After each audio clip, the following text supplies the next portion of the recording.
આજે સાજ છે ભાઈ શ્રી પ્રદ્યુમનભાઈ હોય, ભાઈ શ્રી અશ્વિનભાઈ, એમને પણ એક વખત તાળીઓના ગડગડાટથી આપણે વધાવીએ અને માનો જ્યારે પ્રસંગ છે.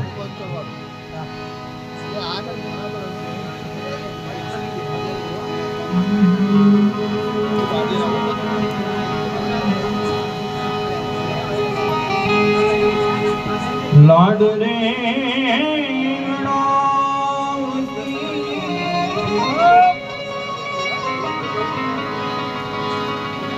કઈને સોદાનો જાયો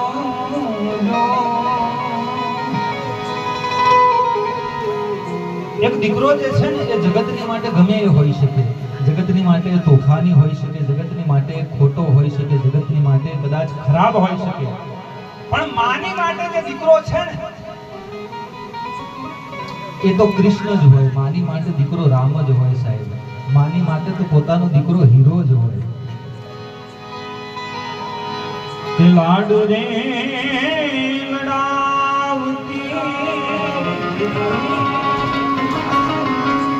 કઈને સોદાનો જાયો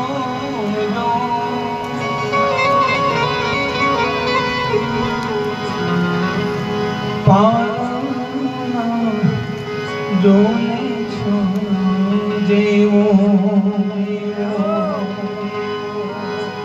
બીજે મળશે નહીં ઊને છાયો તારા પાલના જોને છાયા જેવો બીજે મળશે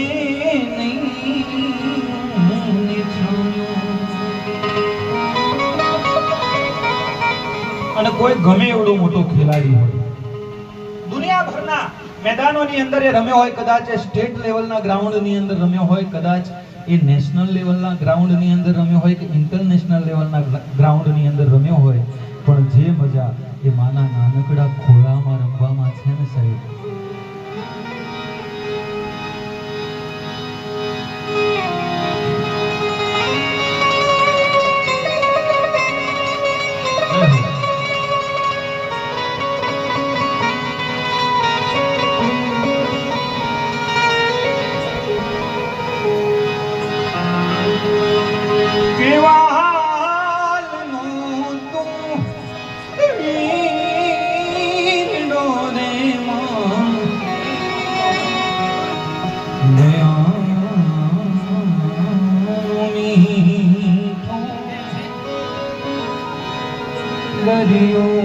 જો અરે વાલનો તું વીર ડોરે માં દયાનો દરિયો જો અને ખોળે બેસીને માડી હું તો તારા અમૃત ધાવણ ધાયો ખોળે બેસીને માડી તારા હું તો અમૃત ધાવણ ધાયો પાવના એવા છાયા જેવો બીજે મળશે છાયો પાલના જોને છાયા જેને ઘડ્યા પછી કદાચ પરમાત્માએ પોતાના હાથ ધોઈ નાખ્યા, જે પરમાત્માની સર્વશ્રેષ્ઠ કલાકૃતિ છે, જેની અંદર પરમાત્માની પ્રતિછબી છે, જેની અંદર પરમાત્માની પ્રતિધ્વનિ છે, આ જગતનું એક એવું જો પાત્ર કોઈ હોય ને તો એ માં છે સાહેબ. માં જે છે ને એ માણસનું પ્રથમ એડ્રેસ છે, એ માણસનું પ્રથમ ઠેકાણું છે. કારણ કે વડનગર હોય, વિસનગર હોય, અમદાવાદ હોય, બરોડા હોય, દિલ્હી હોય, કલકત્તા હોય, કોઈ પણ નાનું શહેર હોય, મોટું શહેર હોય, નાનું ગામડું હોય કે મોટું મહાનગર હોય, એની અંદર તમે તમે ઘર ગોતવા જાઓ ને 9 મહિના માટે તમારે મકાન લેવું હોય તો કોઈ ભાડા વગર મકાન આપણને ન આપે સાહેબ. 9 મહિના તો બહુ દૂરની વાત છે. 9 દિવસ માટે કોઈ વગર ભાડે મકાન ના આપે. અરે 9 દિવસ શું, પણ 9 મિનિટ માટે પણ કોઈ વીસી કે ભાડા વગર આપણને ઘરમાં રાખે નહીં. 9 મહિના જે પોતાના ઉદરમાં રાખીને ફરે. 9 મહિના કોઈ ચાર્જ વગર, કોઈ પણ પ્રકારની કોઈ ભાડા વગર, કોઈ ચાર્જ વગર, કોઈ પરિચય વગર જે 9 મહિના પોતાના ગર્ભમાં રાખીને ફરે. અને હમણાં જ ગોવિંદભાઈ અહીંયાથી બહુ સરસ ભજનોની રજૂઆત કરી. આ જગતની અંદર મા બાપ છે ને સાહેબ, ઘણા એમ કહેતા હોય કે ફલાણું મંદિર છે એમાં બહુ મોટો હાથ છે, અમુક બાધાઓ લેતા હોય, અમુક માનતાઓ માનતા હોય. પણ મારું એવું માનવું છે કે દુનિયાના કોઈ મંદિરની અંદર એવડો મોટો હાથ નથી જેટલો મોટો માનો ચરણ છે. માના પગમાં જે છે ને એ દુનિયાના કોઈ દેવળમાં નથી સાહેબ. જગતની અંદર દુનિયાનું કોઈ દેવળ એવું નથી. અને હું તો એમ કહું છું સાહેબ કે જીવનમાં ક્યારેય જ્યારે કોઈ બાધા ના ફળતી હોય, જ્યારે કોઈ માનતા ના ફળતી હોય અને દુનિયા કદાચ દરવાજા બંધ કરીને બેઠી હોય ને, ત્યારે માના ખોળામાં માથું મૂકી અને રડી લેજો. માં જે કરી શકે ને એ દુનિયાનું કોઈ દેવળ ન કરી શકે. એક નાનકડો પ્રસંગ મારે અહીંયાથી કહેવો છે સાહેબ. આ માં કેવડું મોટું પાત્ર છે. હમણાં ગોવિંદભાઈએ વાત કરી કે મા બાપથી મોટું આ દુનિયામાં કોઈ નથી. ઇસ્લામની અંદર એક ફકીર થઈ ગયા, એનું નામ હતું હજરત મૂસા. બહુ ગજબનો એ ફકીર હતો. પરમાત્માની એને બહુ ભક્તિ કરી સાહેબ. અલ્લાહની એને બહુ બંદગી કરી. મોમન લાગી તુમના, તુમન લાગી મોમ, પછી લૂણ વણું ત્યાં પાણી અને પાણી વણું ત્યાં લૂણ. પરમાત્માની ભક્તિની અંદર એમ કહેવાય કે એક લીન થઈ જાય, પરમાત્માની ભક્તિની અંદર ડૂબી જાય. એક દિવસ અલ્લાહ પ્રગટ થાય છે. અલ્લાહ એને પ્રસન્ન થાય. અલ્લાહ એની આગળ આવી અને હજરત મૂસાને કહે છે કે હજરત મૂસા, તારી બંદગીથી હું રાજી થઈ ગયો છું, તારી ઇબાદત મારા દરબારમાં કબૂલ થઈ ગઈ છે અને હજરત તને જન્નત મળશે. હજરત તુજે જન્નત મિલેગી. અને જન્નત મળશે એટલું જ નહીં, પણ જન્નતની અંદર તને અલી મોચીના બાજુમાં જગ્યા મળશે, તને અલી મોચીની બાજુમાં સ્થાન મળશે.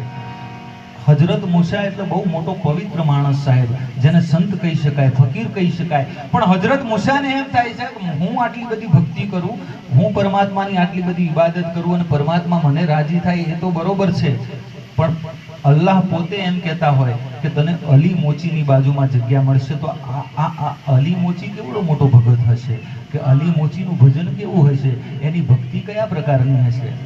અને હજરત મૂસાને એમ થાય છે કે મારે ગોતવો છે આ અલી મોચી કોણ છે, એનું ભજન શું છે, મારે જોવું છે. ગામડે ગામડે, એક ગામથી બીજે ગામ પ્રવાસ કરી અને હજરત મૂસા જે છે અલી મોચીની તલાશ કરે છે. ફરતા ફરતા ફરતા ફરતા ફરતા એક ગામડું એવું મળે જે ગામડાની અંદર અલી મોચીની ભાળ મળે. અલી મોચીની ભાળ મળે અને હજરત મૂસા ત્યાં પહોંચે છે. ગામની અંદર જઈ અને હજરત મૂસા કહે છે કે અલી મોચી આપના ગામમાં? કે હા, અમારા જ ગામમાં. ક્યાં છે અલી મોચીનું ઘર? ક્યાં છે? એટલે ગામમાં એક માણસ બતાવે છે કે તળાવની જે પાળી છે ને, તળાવની પાળી ઉપર એક નાનકડું ઝૂંપડું છે અને એ ઝૂંપડામાં અલી મોચી રહે છે. 2 મિનિટ તો હજરત મૂસા વિચારમાં પડી ગયા કે અલ્લાહ એમ કહેતો હોય કે તને અલી મોચીની બાજુમાં સ્થાન મળશે અને અલી મોચી ઝૂંપડામાં રહેતો હોય. માનવામાં ના આવ્યું હજરત મૂસાના. પણ હજરત મૂસાએ તપાસ કરી, બરોબર એમ કહેવાય ઝૂંપડા સુધી પહોંચ્યા. આજુબાજુમાં ગંદકી હતી, ગંદી વાસ આવતી હતી. એટલે નાક પર આમ હાથ મૂકી અને હજરત મૂસા અલી મોચીની ઝૂંપડી સુધી જાય છે. ઝૂંપડીએ જઈ અને ઝૂંપડીની અંદર ડોકીઓ કરે છે ને, એ દ્રશ્ય જોઈ અને હજરત મૂસાની આંખો ચાર થઈ જાય છે સાહેબ. હજરત મૂસાના રૂવાટા ઊભા થઈ જાય છે. કારણ કે ઓરડીની અંદર, ઝૂંપડીની અંદર એક 90 વર્ષની ડોશી હતી, એક 90 વર્ષની વૃદ્ધ માં હતી, અને એ માં એમ કહેવાય કે મરણ પથારી ઉપર પડી છે. જીવ જે છે એ તાળવે પહોંચી ગયો છે, શરીર જે છે એ કામ કરતું બંધ થઈ ગયું છે, અને એ 90 વર્ષની માના બાજુમાં એનો 75 વર્ષનો દીકરો અલી મોચી ઊભો છે, અને 75 વર્ષનો એ દીકરો માનું મોઢું, આખું શરીર કામ કરતું બંધ થઈ ગયું છે, એક મોઢું જરીક ખુલ્લું છે, ઢાંકડી જેવડું એ મોઢું એમ કહેવાય ખુલ્લું છે. એ માની બાજુમાં ઊભા ઊભા અલી મોચી જે છે એ એમ કહેવાય ખાઈ તો શકતી નથી માં, એટલે વાટકાની અંદર દૂધ, એની અંદર થોડી ખીચડી નાખી, અને ખીચડી નાખી અને એની રાબડી કરી, એ રાબડીમાં રૂનું પૂંગતું મૂકી અને અલી મોચી જે છે ને એ માના મોઢાની અંદર ટીપા પાડતો હોય છે સાહેબ. અનાજના એ દૂધના ટીપા અલી મોચી માના મોઢામાં પાડે છે, અને અધમૂવી અવસ્થામાં મરણ પથારીએ પડી. કારણ કે મોતે નાડું માંડ્યું ને જમ જડાફા ખાય. આ માં એવડું મોટું પાત્ર છે સાહેબ. મોતે નાડું માંડ્યું અને જમ જડાફા ખાય, તોય જેને છોરુડાની ચિંતા થાય, એને કેમ વિહરીએ કાગડા. માના મોઢાની અંદર એ અલી મોચી જે છે એ દૂધના ટીપા પાડે, અનાજના ટીપા પાડે, અનાજનું ટીપું માના મોઢામાં પડે છે ને, એટલે માં અલી મોચીને આશીર્વાદ આપે છે કે અલી બેટા તે મારી બહુ સેવા કરી છે. અલી તને ભગવાન જે છે, તને અલ્લાહ જે છે એ જન્નતની અંદર સ્થાન આપશે, અને જન્નતની અંદર સ્થાન આપશે એટલું જ નહીં, પણ જન્નતની અંદર હજરત મૂસાની બાજુમાં તને સ્થાન આપશે. કહેવાનો અર્થ મારો એ છે સાહેબ કે ભક્તિ તમે અલ્લાહની કરો, પરમાત્માની કરો કે પછી સેવા માની કરો, પરિણામ એક જ છે. હા, પરિણામ બધું એક જ છે. ચાહે ભગવાનની ભક્તિ કરો કે માની સેવા કરો. મોઢે બોલું માં, ત્યાં તો મને હાચે જ નાનપણ સાંભળે, પછી મોટપ કેરી મજા, જોને કડવી લાગે કાગડા મોટા કરી, અને માં તે તારા ખોળેથી કહતા કર્યા ફરી ખોળો ખુંદવા, કરને બાળક કાગડા અને ગિયા માંસ ગળે. ડોક્ટરે કદાચ એમ કીધું હોય કે હવે તું તારા દીકરાને ધોરાવીશ, હવે તું તારા દીકરાને ખવડાવીશ ને, તો તું જીવી નહીં શકે. તને ટીબી છે, તને ક્ષય રોગ છે, પણ હાડકા ચૂસાડી અને જે દીકરાઓને મોટા કરે ને એને માં કહેવાય સાહેબ. ગિયા માંસ ગળે, જેની હાડે હેવાયા કરે, પણ જેની માતા જાય મરે, એને કેમ વિહરીએ કાગડા. કારણ કે ભગવતો ભજતા તો માહેશ્વર આવીને મળે. કોઈ પરમાત્માનો બહુ સારો ભગત હોય, પરમાત્માનું બહુ સારું એમ કહેવાય ભજન કરતો હોય ને, એને રાજી કરવા માટે, એને દર્શન આપવા માટે પરમાત્માએ આકાશમાંથી પૃથ્વી ઉપર આપવું પડે. ભગવતો ભજતા માહેશ્વર આવી અને મળે, પણ મળે ને એક માં, એ તો કરોડો ઉપાય કાગડા, માં ના મળે સાહેબ. કારણ કે ધમણે શ્વાસ ગમાય અને ગટડામાં ઘોડા ગમે. ધમણે શ્વાસ ગમાય. જમ જે છે ને જીવને લેવા માટે આવી ગયા હોય, અંદર ગયેલો શ્વાસ બહાર આવશે કેમ, બહાર ગયેલો શ્વાસ ફરી અંદર જશે કેમ, ખબર ન હોય, શ્વાસની ખબર ન હોય. ધમણે શ્વાસ ગમાય અને ગટડામાં ઘોડા ગમે, તોય જેને છોરુડાની ચિંતા થાય, તોય જેને પોતાના બાળકોની ચિંતા થાય, એને કેમ વિહરીએ કાગડા. એ માને વિસરી ન શકાય સાહેબ. અને એટલા માટે જનાબ મનોહર રાણાનો એક શેર છે कि किसी को घर मिला हिस्से में या कोई दुकान, किसी को घर मिला हिस्से में या कोई दुकान, मैं घर में सबसे छोटा था मेरे हिस्से में माँ आई. मैं घर में सबसे छोटा था मेरे हिस्से में माँ आई. કરોડોના બંગલા હોય ને સાહેબ, પણ મા બાપ ફાંફા મારતા હોય તો એ બંગલા નહીં, મહાણ કહેવાય, એને મશાણ કહેવાય. અને ભલે ઝૂંપડું હોય સાહેબ, પણ ઝૂંપડાની બહાર એક ઠપકો આપવા વાળો બાપ બેઠો હોય, ઝૂંપડાની અંદર એક માળા ફેરવતી માં બેઠી હોય ને, એ ઝૂંપડું રાજમહેલ લાગે. એ ઝૂંપડું તમને રાજમહેલ જેવું લાગે.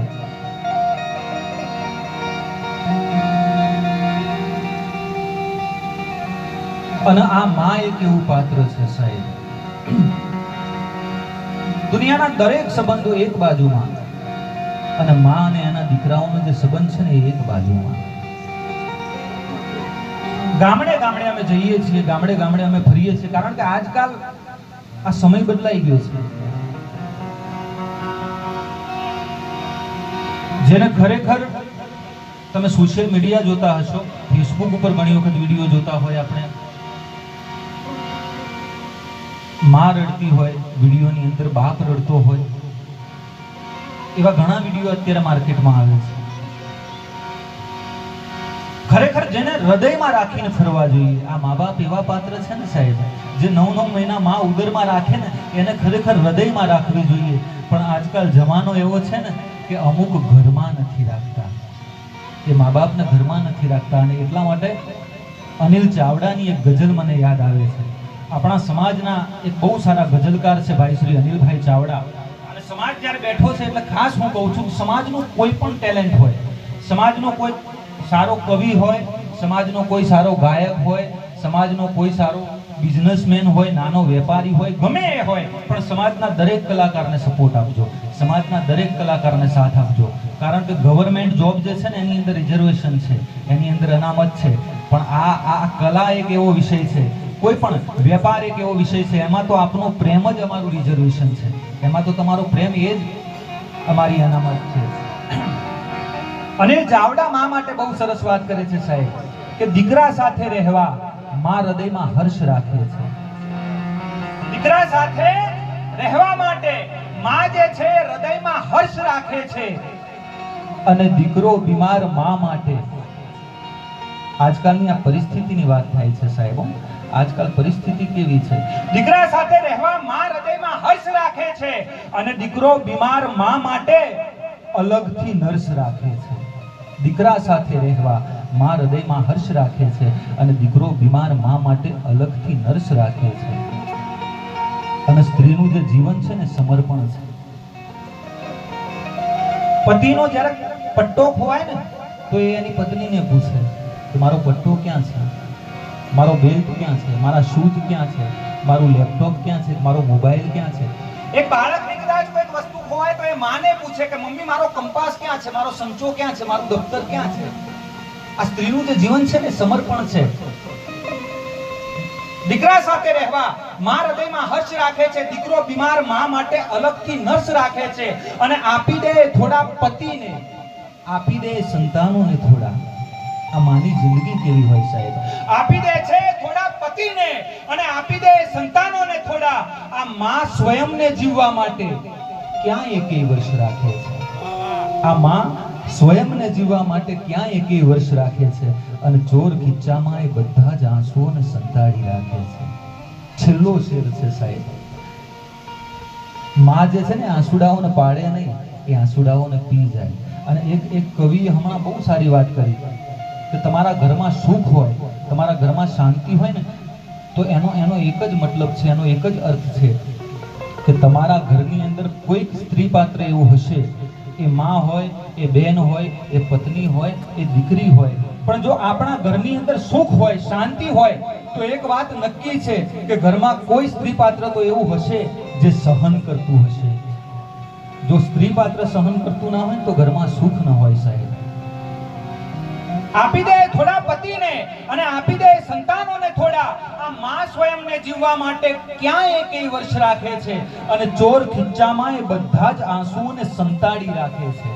ચોર ખીચામાં એ બધા જ આંસુઓને સંતાડી રાખે છે. માં પાપણની પાછળ એક એવું પર્સ રાખે છે. ચોર ખીચામાં એ બધા જ આંસુઓને સંતાડી દે, માં પાપણની પાછળ એક એવું પર્સ રાખે છે. જય હો. 51 રૂપિયા ભજનની અંદર મળી આવે છે.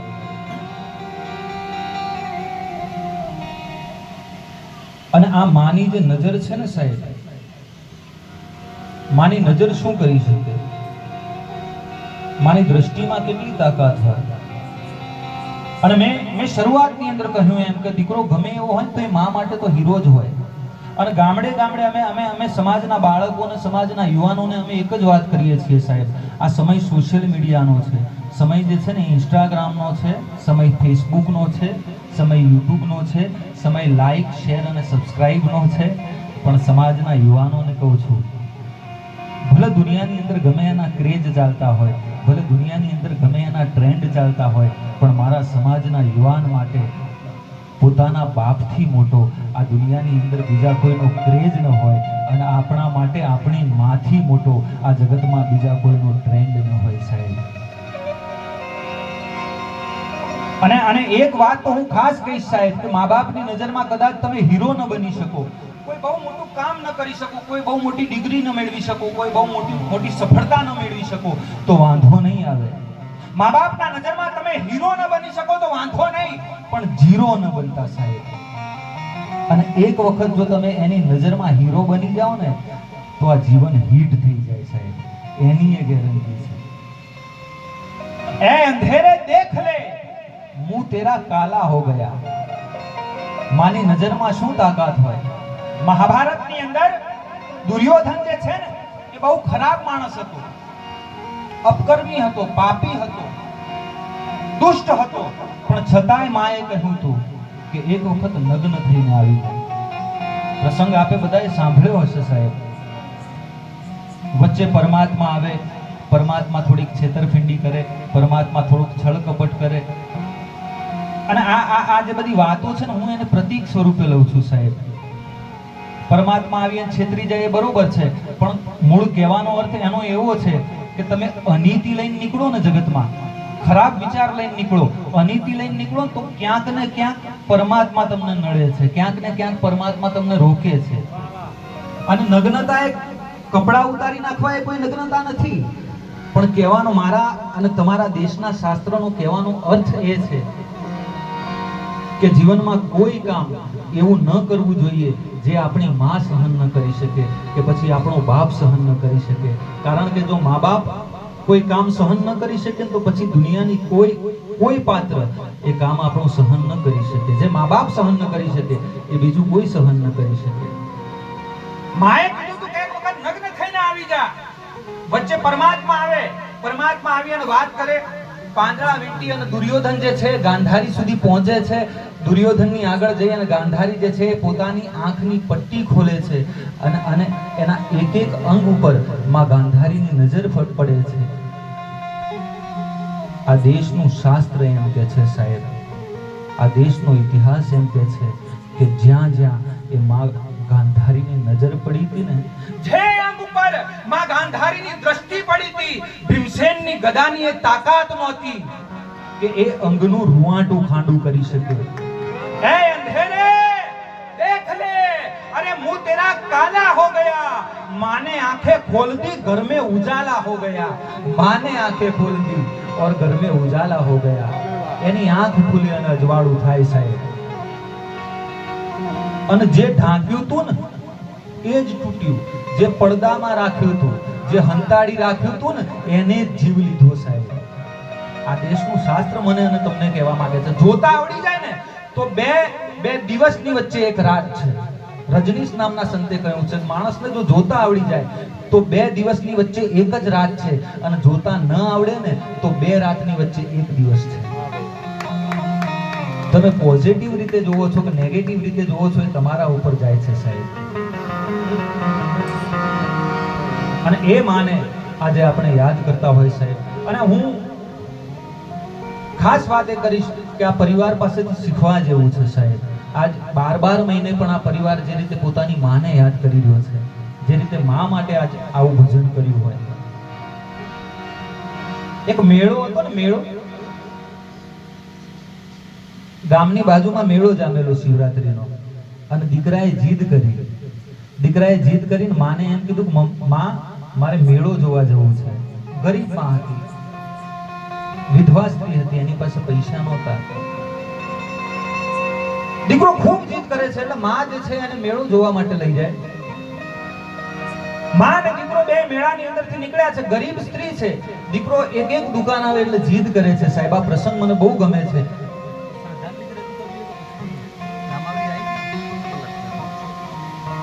આ પ્રસંગ કહીએ ને મારે નામાવલી અહીંયાથી શ્રદ્ધાંજલિ રજૂ કરવી છે. એક દુકાન આવે એટલે દીકરો માને એમ કે છે કે મમ્મી મારે આ રમકડું જોઈએ છે, મારે આ ટ્રેક્ટર જોઈએ છે, મારે આ ગાડી જોઈએ છે, માં જે છે એ દીકરાને સમજાવતી જાય કે બેટા આગળની દુકાને આનાથી મોટું છે, તને ત્યાંથી લઈ આપો. ફરી પાછો દીકરો વિમાન જોવે, માં મારે વિમાન લેવું છે. અરે બેટા આનાથી મોટું વિમાન લઈ આપો. ફરી પાછો કોઈ ઢીંગલી જોવે એટલે દીકરો એમ કે માં મારે ઢીંગલી જોઈએ છે. અરે બેટા આનાથી સારી ઢીંગલી લઈ આપો.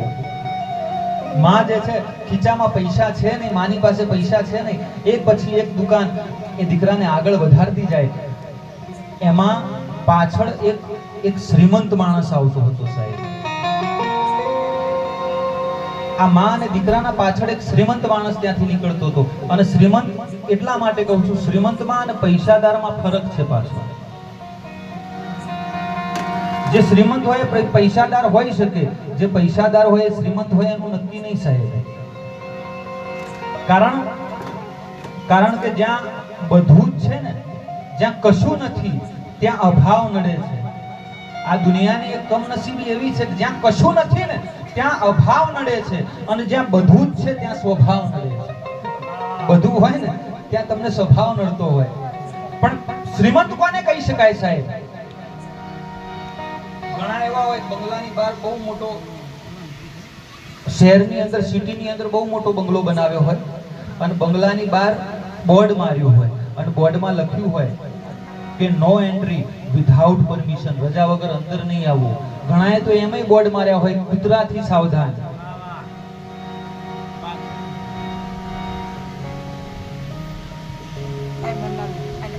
પણ તારા આગણિયા પૂછી અને કોઈ આવે એને આવકારો હારો આપજે.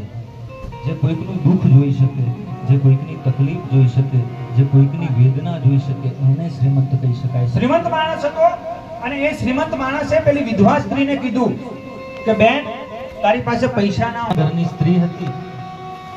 એ સ્ત્રીએ પેલા શ્રીમંત માણસ પાસેથી પૈસા લેવાની ના પાડી દીધી. ભાઈ હું તમને ઓળખતી નથી અને તમે મારા દીકરાને રમકડા લઈ આપો ને તો ગામમાં બીજી વાત થાય, ગામમાં ખોટી વાત થાય. તારા પૈસેથી રમકડા લેવાય નહીં. બરોબર મેળો જામ્યો છે અને એમાં ઘટના એવી ઘટે છે કે મેળાની અંદર એક ઢોર છૂટું પડી જાય. ઢોર છૂટું પડે, ભાગમ ભાગ થાય, કોઈ કામ ભાગે કોઈ કામ ભાગે અને એ ભાગમ ભાગની અંદર માં અને દીકરો બે જણા વિખૂટા પડી જાય છે. મારે જે વાત કરવી છે ને એનો પ્રાણ અહીંયા છે સાહેબ. માં અને દીકરો બે જણા વિખૂટા પડી જાય. એ જે દીકરો છે પેલા શ્રીમંત માણસની નજરમાં આવી જાય છે. શ્રીમંત માણસ એ દીકરાની પાસે જઈ એ દીકરાને પોતાની બાથમાં લઈ લે. એ દીકરાને તેડીને એ શ્રીમંત માણસ જે છે એ દીકરાને સમજાવતો જાય છે. દીકરો રડે છે, બહુ કલ્પાંત કરે છે. એટલે શ્રીમંત માણસ એને એક એક દુકાને લઈ જઈ અને દીકરાને કહે છે કે બેટા તારે આ ઢીંગલી લેવી હતી ને, લે હું તને ઢીંગલી લઈ આપું. બેટા તારે આ કાર લેવી હતી ને, લે હું તને કાર લઈ આપું. પણ દીકરો જે છે ને રડવાનું બંધ નથી કરતો. વળી આગળ જાય, આગળ ક્યાંક મોટી રેલગાડી આવે, આગળ ક્યાંક મોટું વિમાન આવે. અરે બેટા તને વિમાન લઈ આપું, તને ઢીંગલી જોઈએ છે, તને વિમાન જોઈએ છે, તને કાર જોઈએ છે, તારે શું જોઈએ છે? અને ત્યારે નાનકડો 8 વર્ષનો દીકરો કહે છે કાકા મારે નથી ઢીંગલી જોઈતી, મારે નથી વિમાન જોઈતું કે મારે નથી કાર જોઈતી. અરે બેટા તો પછી તારે શું જોઈએ છે? હમણાં તો તું માંગતો તો, એક એક રમકડા પસંદ કરતો તો, માની આગળ જીદ કરતો તો કે માં મારે આ જોઈએ છે, માં મારે આ જોઈએ છે. તારે શું જોઈએ છે? અને નાનકડો 8 વર્ષનો દીકરો કહે છે કાકા હવે મને બસ મારી માં જોઈએ છે. હવે કોઈ રમકડું નથી જોઈતું, હવે કોઈ કાર નથી જોઈતી, કોઈ ત્રાજવે તોલ તોલાય નહીં અને કોઈ ટાંકણે એનો ગાંઠ ઘડાય નહીં. દુનિયાનો કોઈ મોટો ચિત્રકાર હોય એ એવું ચિત્ર ન દોરી શકે જે એક માં જે સર્જન કરી શકે ને એ દુનિયાનો કોઈ સર્જક ન કરી શકે સાહેબ. કોઈ દુનિયાનો કોઈ ચિત્રકાર એવું ચિત્ર ન દોરી શકે, દુનિયાનો કોઈ મૂર્તિકાર એવી મૂર્તિ ન બનાવી શકે. કારણ કે આ માં જે છે ને એ રામને પેદા કરી શકે, માં કૃષ્ણને પેદા કરી શકે. કોઈ ત્રાજવે તોલ તોલાય નહીં, કોઈ ટાંકણે એનો ઘાટ ગડાય નહીં. આ જગતમાં મૂલવાય બધું, એક માનું હૈયું મૂલવાય નહીં. માના હૈયાનું મૂલ નથી શકે સાહેબ. અને એટલા માટે છેલ્લે માં માટે, આમ તો હું કોઈ જગ્યાએ ગાતો નથી ખાસ, પણ આજે આ એવું રૂડું આંગણું પણ મળ્યું છે સાહેબ. ભજન અમુક અમુક આંગણે જ થતા હોય સાહેબ, દરેક આંગણામાં ભજન થતા નથી. એટલે મા માટે મારે થોડુંક ગાવું છે.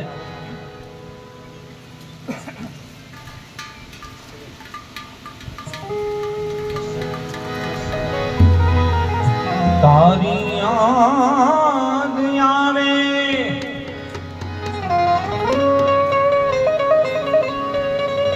એ તો મારા પાપને પાણી પડાવે જો.